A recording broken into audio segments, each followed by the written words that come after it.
दक्षिण अफ्रीका के जोहान्सबर्ग के नासरेक में हो रहे G20 शिखर सम्मेलन की शुरुआत से ठीक पहले एक दिलचस्प पल देखने को मिला।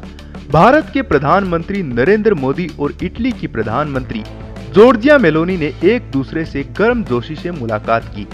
हाल के वर्षों में दोनों देशों के रिश्तों में आई मजबूती इस छोटी सी मुलाकात में साफ दिखाई दी।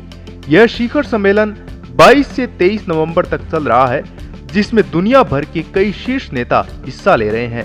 मोदी और मेलोनी की पिछली मुलाकात जून में कनाडा में हुए G7 शिखर सम्मेलन के दौरान हुई थी।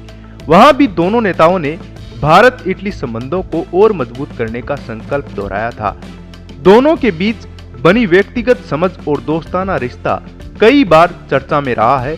सितंबर में प्रधानमंत्री मोदी ने मेलोनी की तारीफ करते हुए उन्हें एक ऐसी नेता बताया था जो विचार और दिल दोनों को साथ लेकर चलती हैं।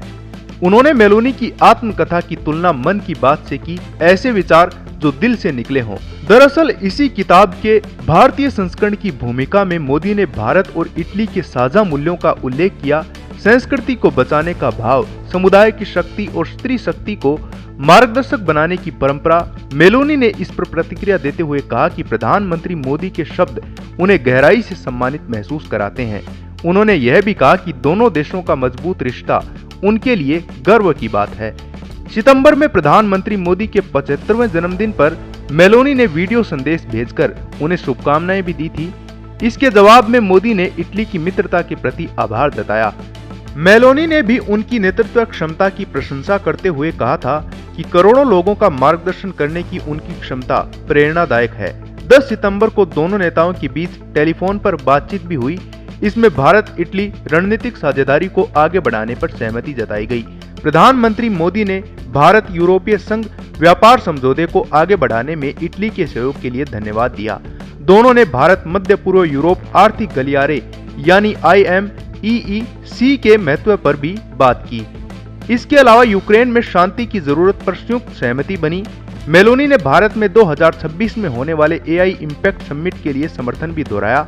दोनों नेताओं की मित्रतापूर्ण बातचीत और उनकी ऑनलाइन उपस्थिति को लेकर अब फिर से #मेलोडी लगातार ट्रेंड कर रहा है।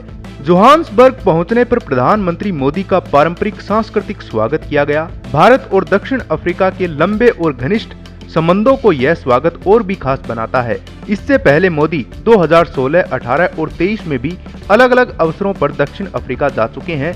इस साल का G20 भी खास माना जा रहा है, क्योंकि लगातार चौथी बार इसकी मेजबानी ग्लोबल साउथ के देश इंडोनेशिया, भारत, ब्राजील के बाद अब दक्षिण अफ्रीका कर रहा है। यह उभरते देशों की बढ़ती वैश्विक भूमिका का संकेत है। सम्मेलन शुरू होने से पहले प्रधानमंत्री मोदी ने कई बड़े वैश्विक नेताओं से मुलाकात की, जिसमें आपसी सहयोग और साझा प्राथमिकताओं पर चर्चा की गई। ब्यूरो रिपोर्ट, पत्रिका। देश दुनिया की ताजा खबरें और वीडियोस के लिए अभी डाउनलोड करें पत्रिका ऐप।